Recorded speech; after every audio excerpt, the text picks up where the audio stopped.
Good morning, folks. I have today off work, which means it's a farm day. And there are some new arrivals, so I thought I might show you around. These guys here are Pekin ducks. You can see they're huge. They're like a duck you would see in a kid's book or a storybook. And I've put them here in the potato patch for two reasons. One is that my neighbor up the hill there, in that house you can just see through the trees, has really bad potato bugs. And I wanted something to maybe clean out, like if there are any potato bugs starting in here, to eat them up. And the other is that so many of my animals have wild instincts of some kind or another. They're good at foraging, they're good at protecting themselves from like wild animals like ravens or crows or something that might try to eat them, or foxes. Anyhow, lots of instincts. And pecans do not have a lot of instincts. They're very highly bred, very domesticated. And you can see, like, they're huge. They're not that smart. They're very beautiful. And I just wanted to give them a little time away from the main flock so that they could get used to being outdoors. They stayed in their little carrier there that I brought them home in for like a full day. They didn't want to come out. I just wanted to give them some space. And because they're not great foragers, and there are only 3 of them, they're much more likely to just eat a couple bugs here and there rather than like eat all of my beet plants or something like that. So that's the pecans. There's one male, that's the one with the curly bit on the back of his tail, and the other 2 are females. And so they'll be making some baby meat ducks for me at some point. Right now they're just running away from me. Okay guys, I'm gonna walk away. I'm walking away.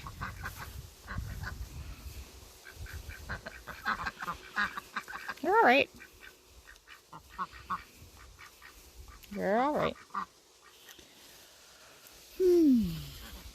I've been getting some raspberries from the raspberries up in front, but none from back here. Which makes sense, it's a little bit cooler here.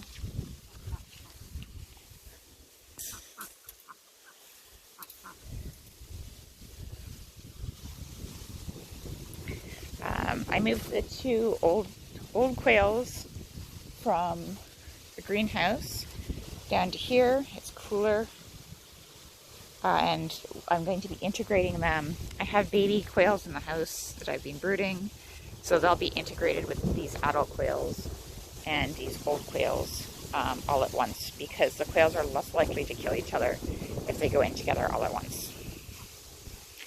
Over here, speaking of ducks, Romeo. None of those ducks are Romeo. Oh, this is fun though. That's a group of the chicks. See? All of the little, they're getting big. I let them out with everyone else now.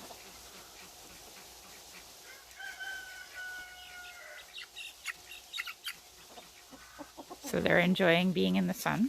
The morning sun is slanting down there and on them. So, let's see. Hey mister, can I get past you?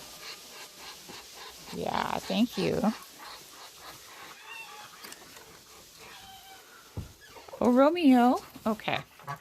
So Hans, my other, my Ancona drake, started shooting blanks. He was not, none of my eggs were fertilized. So I found this drake several hours away and got him a ride up. His name is Romeo. People seem to name their birds, their Anconas, because they all seem to come with these names. I did not name him Romeo myself. Hey, Romeo. So he's an Ancona. You can see he has that curly feather on his butt, right there. That means he's a boy. They only do that sometimes, but right now is a time. Ducks have different feather patterns in the breeding season and in the non-breeding season. But anyhow, he's a nice, feisty boy. I got him home, and exactly unlike the Pekins, he jumped out of his carrier and started running around and eating tons of grass and hiding in the bushes and coming out and hanging out with the geese. And so I had to chase him down to put him in here. Yeah, and he's doing well. But he hasn't quite integrated with the flock yet. The other drake doesn't like him, Hans, which makes sense. I'm trying to find a way I can keep both Hans and Rosalinda, which they're a bonded pair and they've been together for years. So I don't want to just eat Hans. And it's possible that if he has another drake for competition, and if these roosters in here are all removed from the picture that he might do more mating, and the bigger gene pool I can have, the better. So we'll see. We'll be toying with the combinations of Anconas. I really want to put a big batch of Ancona ducks in the incubator and get ideally like 20 ducklings.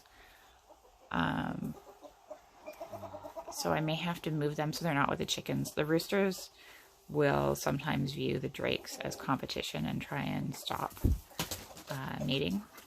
We'll see. Hey, Romeo. Romeo, Romeo. Wherefore art thou Romeo?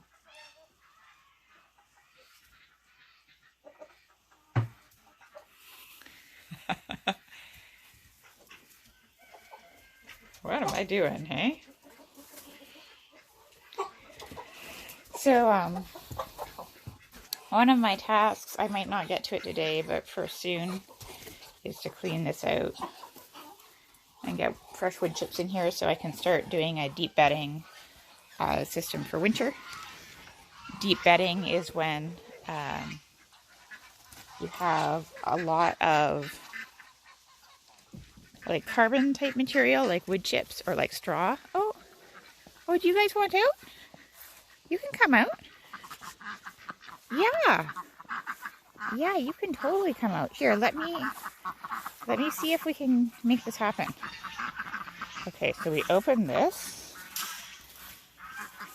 Open. And then I walk back around here. There we go. And then you're scared of me. Ducks are really often used to train herding dogs, like sheepdogs, because they'll stay together in a group and they respond to pressure, which is the technical term for your presence. Like you can think that you have a bubble around you, and the closer they get in that bubble, the more pressure it pushes on them to walk away. So if you just keep right at the edge of where they're moving, you're putting just a little pressure. If I were to walk right up to them, I would be putting a lot of pressure. There you go. There you go. Yeah.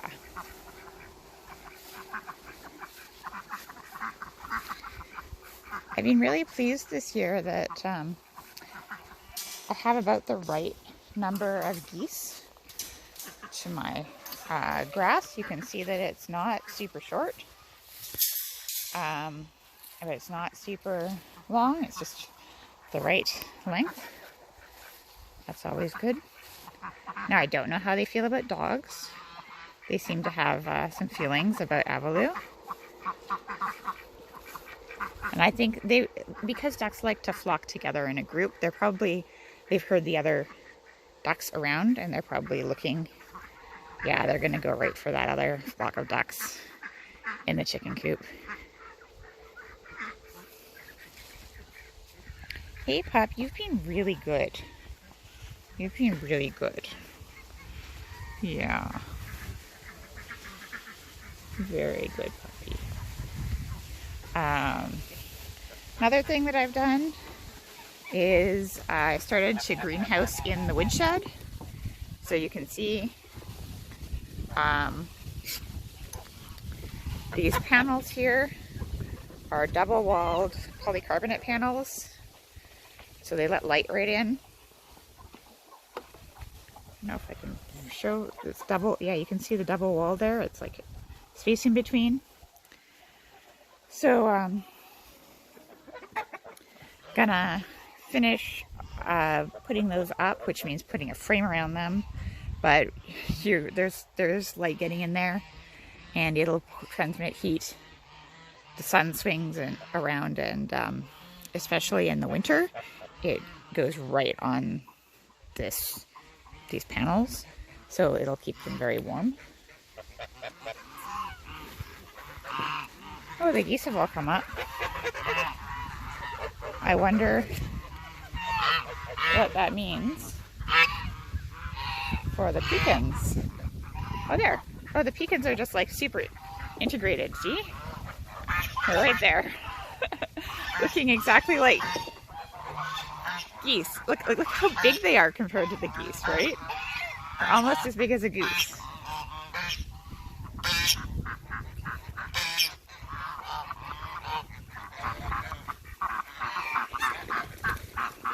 Oh. Hey, Pop. In a kind of an ironic twist of fate, I'm pretty sure that the Romeo came up from Quesnel, from a person who mostly raises Pekin ducks, and Romeo was breeding with the Pekin ducks and making mixed babies, which they didn't want. So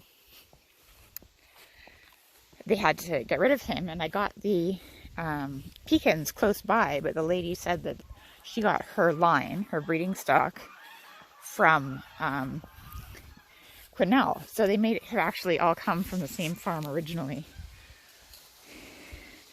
which is kind of funny. Oof. Okay, look, the pigs have done up here. They've definitely taken down all the fireweed and all the really tall grass. Oh, hey, there's Goth and Apricot. Hey, Apricot. We haven't had a snuggle in a while, eh?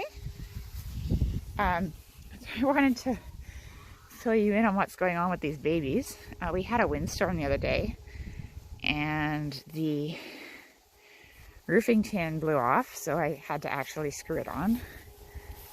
And there have been 2 very fat, healthy babies. Oh, there they are. So they're doing really, really well. You can see that baby Driver, the boar, is lying in here together with Sparky, protecting her, I guess, from anyone wanting to come in.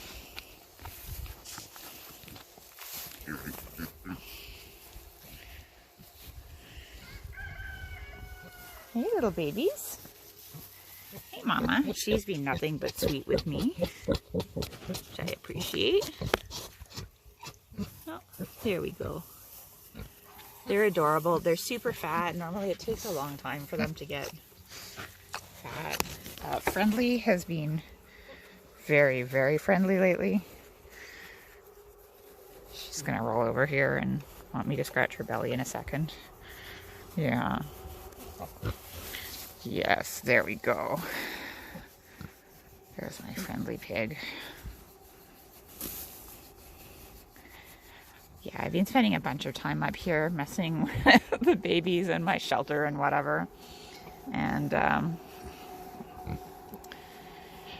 so she's been getting lots of belly rubs. Lots of belly rubs. Very friendly pig.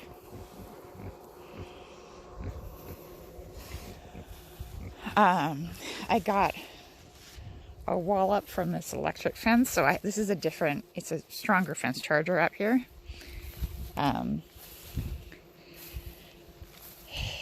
It works. It works. Hey, Ox. How you doing, mister?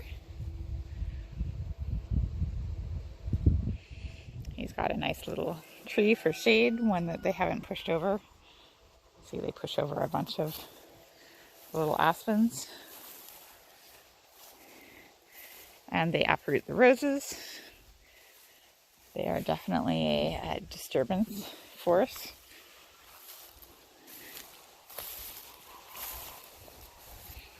Hey, mister.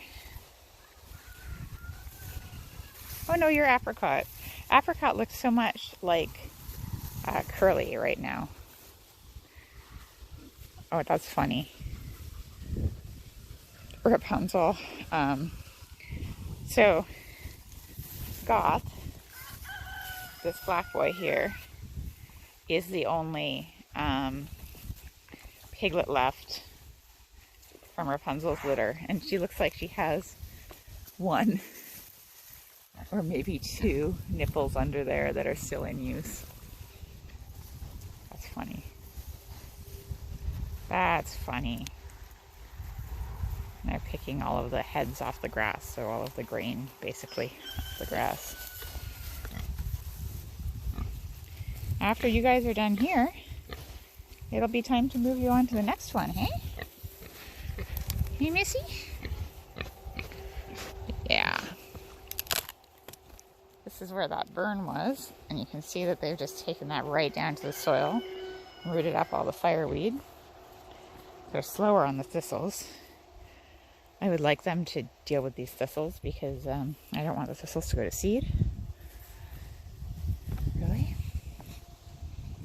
Hey, miss.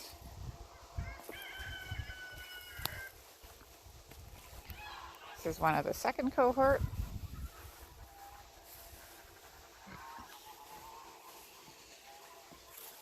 I brought the water up here finally, and the boar baby driver, the big boar, actually will just lie in the water. Like, he'll climb in there and he'll just lie there, which is fair. We haven't had that many hot days, but everyone likes swimming, right? We had more torrential downpours here again. Again. Just never stops raining this summer. I need to get my cover crop down here for fall. I was waiting for a rainstorm. I keep missing them. I should just put it down. It's not like it's going to stop raining this summer. Put down some oats and peas and clover and a couple turnips seeds in here, so that when the pigs are off it, which they will be very, very shortly, I'll close that gate. And then this can grow back, and then when they go into it in like late September or beginning October, there'll be a little bit for them to eat.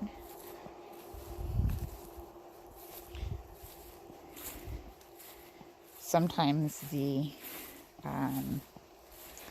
rye will grow underneath the snow and come out again in the spring. That would be nice.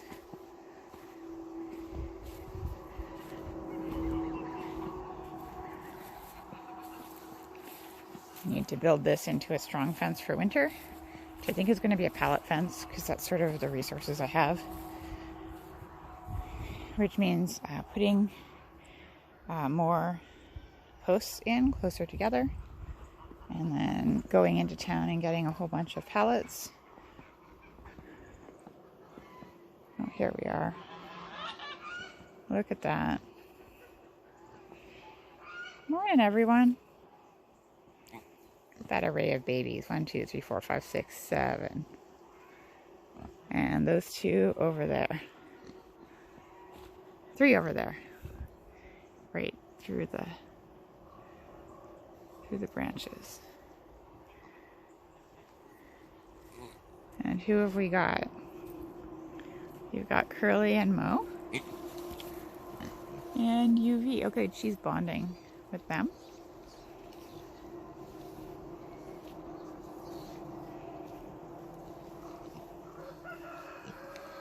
I like when they're friends. I like how snuggly pigs are. Oh goodness, they're getting big. You guys are getting huge. Huge. Enormous. Look how big you are.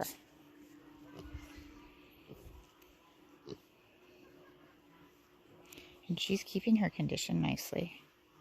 She's not getting too skinny or anything. So that's really good. Hey, Apricot. Is this your group? Ah, she's a pretty pig. And here's swimming time. Swimming with Rapunzel.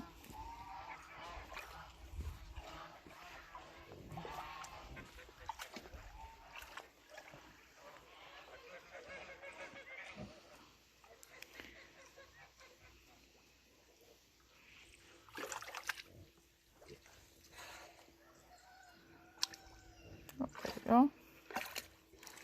Yeah. And here we have Penny. And 2 Penny babies that look a lot like Penny. Isn't that amazing? The coat is all very similar looking. It's really neat. You guys are neat. I like you.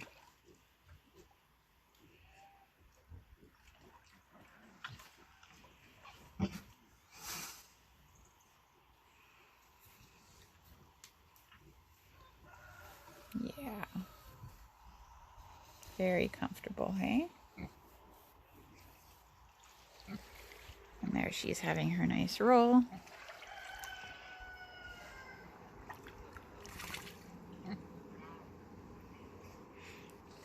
So you can see how well the soil holds water here.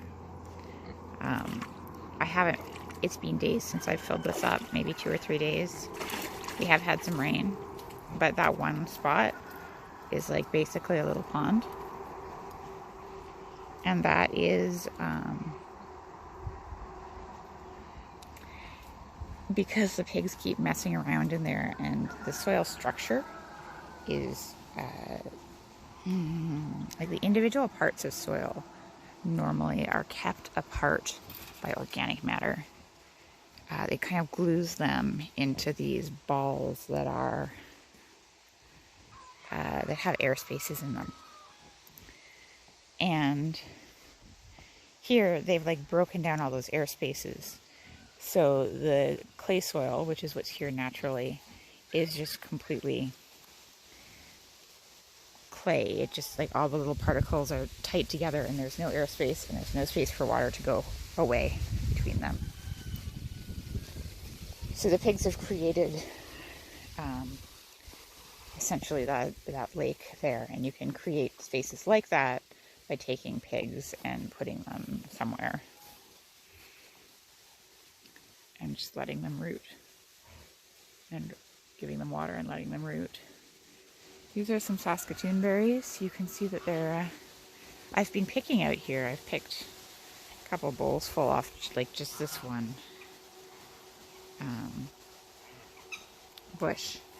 It's really full.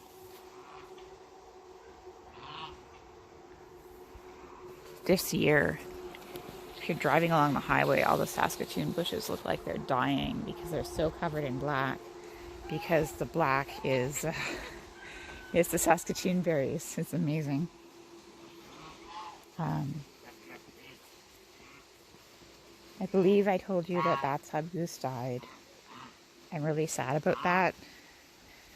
I got some plum trees. I'm going to plant some plum trees on top of bathtub goose, which is one of the ways that I deal with being sad about animals, is memorialize them. And last but not least, the dogs have escaped at least once through this fence, and I need to buy a gate, which is going to be expensive. And that's all the news from here. Hope you have a good day, and I will catch up with you later.